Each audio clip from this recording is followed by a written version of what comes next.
Good morning, Little Masters, and welcome back to today's Tolkien Times. I'm the Man of the West, also from the Prancing Pony podcast. It's time to get week 69 started with another Middle-earth Map Monday. Now, we've spent the last couple of weeks looking more closely at the mansion of the dwarves, Khazad-dûm.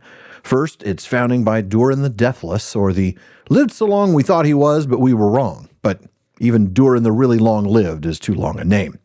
Then we looked at the Great Gates, the word nerdery of all of the names of this place, and its First Age history. This week, we're going to wander the halls of Moria during the Second Age, when they were closely allied with the Elves of Eregion, as well as the Third Age, including the destruction wrought by the Balrog known as Durin's Bane. Now, last week, when talking about its First Age history, we actually entered ever so briefly into the Second Age when we talked about the migration of the dwarves from the Blue Mountains in Second Age 40, a migration that enriched Khazad-dûm. Now, there's actually more on that in Unfinished Tales in the history of Galadriel and Celeborn. There we read that in relation to their choice to establish the Noldorin realm of Eregion, that Galadriel might have chosen it because of its proximity to the dwarves of Khazad-dûm.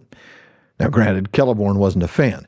Tolkien writes that he had no liking for dwarves of any race and never forgave them for their part in the destruction of Doriath, even though, of course, that was only the dwarves of Nogrod. Then we read, the Dwarves of Belegost were filled with dismay at the calamity and fear for its outcome, and this hastened their departure eastwards to Khazad-dûm. Thus, the Dwarves of Moria may be presumed to have been innocent of the ruin of Doriath and not hostile to the elves. So, those not hostile dwarves from Belegost swell the number of the dwarves in Khazad-dûm and make it richer and more glorious.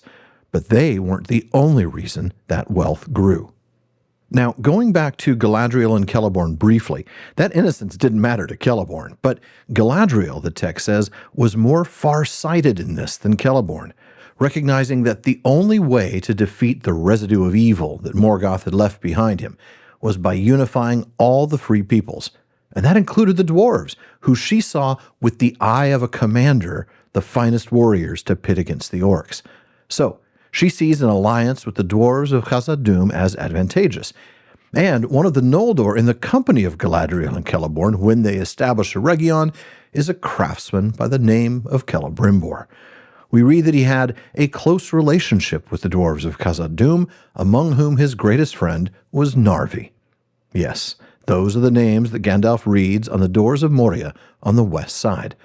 Im Narvi hain echant Celebrimbor o Eregion tethant ithiu hin. I, Narvi, made them. Celebrimbor of Holland drew these signs. Now, this friendship was mutually beneficial. The text says that both elves and dwarves had great profit from this association. But this part is key to what we're talking about today. For Eregion became far stronger and Khazad-dûm far more beautiful than either would have done alone. Now, that friendship lasted for almost 1,000 years, from the founding of Eregion in Second Age 750, by which point, remember, Khazad-dûm is nearly 5,000 years old already, until Second Age 1697, when Eregion was laid waste by Sauron. He killed Celebrimbor, put his body on a pole as a banner, and was about to turn his forces on Elrond. That's when Durin III, then king of Khazad-dûm, sent out a force of dwarves from Khazad-dûm, and with them came elves of Lorinand, led by Amroth. Elrond was able to extricate himself, but he was forced away northwards, and it was at that time that he established a refuge and stronghold at Imladris, Rivendell. Sauron withdrew the pursuit of Elrond and turned upon the dwarves and the elves of Lorinand, whom he drove back. But the gates of Moria were shut, and he could not enter. Ever afterwards, Moria had Sauron's hate, and all orcs were commanded to harry dwarves whenever they might. And that's about all we hear of Khazad-dûm for the rest of the Second Age, unless we dig really deep, in which case we find just a bit more in the peoples of Middle-earth. The Second Age had reached only the middle of its course when Sauron invaded Eriador and destroyed Eregion, a small realm established by the Eldar migrating from the ruin of Beleriand, that had formed an alliance also with the Longbeards of Moria. This marked the end of the alliance of the Longbeards with men of the north. For though Moria remained impregnable for many centuries, the orcs, reinforced and commanded by servants of Sauron, invaded the mountains again. Gundabad was retaken, the Ered Mithrin infested, and the communication between Moria and the Iron Hills for a time cut off.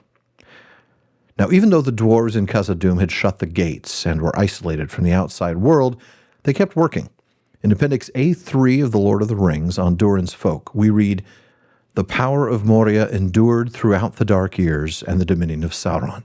For though Eregion was destroyed and the gates of Moria were shut, the halls of Khazad-dûm were too deep and strong and filled with a people too numerous and valiant for Sauron to conquer from without. Thus its wealth remained long unravished, though its people began to dwindle."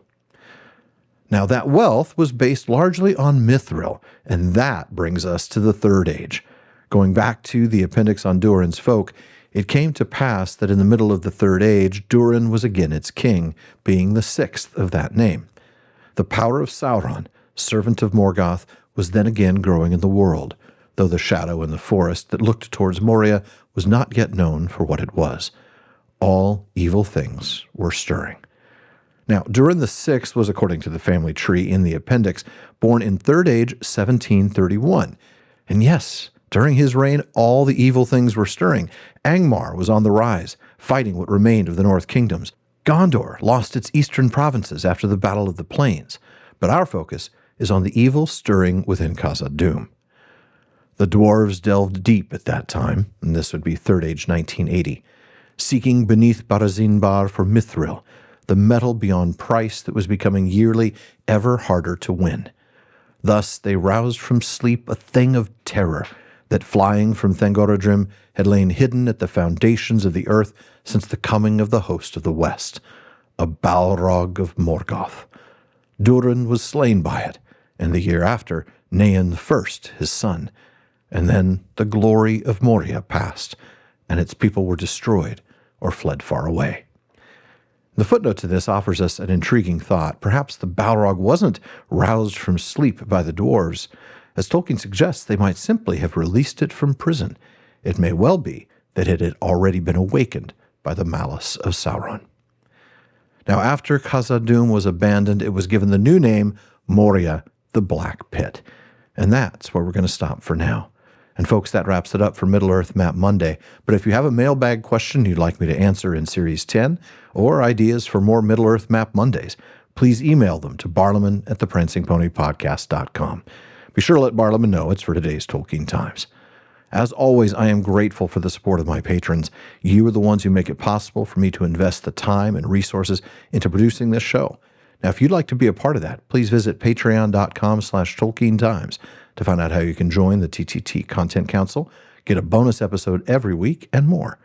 And then join me again tomorrow on today's Tolkien Times for Tolkien Tuesday as we learn more about the professor himself. Now, this is past future Alan coming back to make a change to the episode. Those of you on video can tell from the mismatched clothing. You may have seen or heard the exciting news last week that soon, but not quite yet, the Prancing Pony podcast will be back on YouTube as I begin a new project. Now, the announcement for that new project should be out soon. In the meantime, since I'm going to be combining all of the PPP content into one YouTube channel, I want to consolidate social media as well. So please be sure you're following at Prancing Pony Pod on Twitter or X, Blue Sky, Instagram, and TikTok. And then, of course, on Facebook, we're still at the Prancing Pony Podcast. Now, as Faramir says, go with the goodwill of all good men.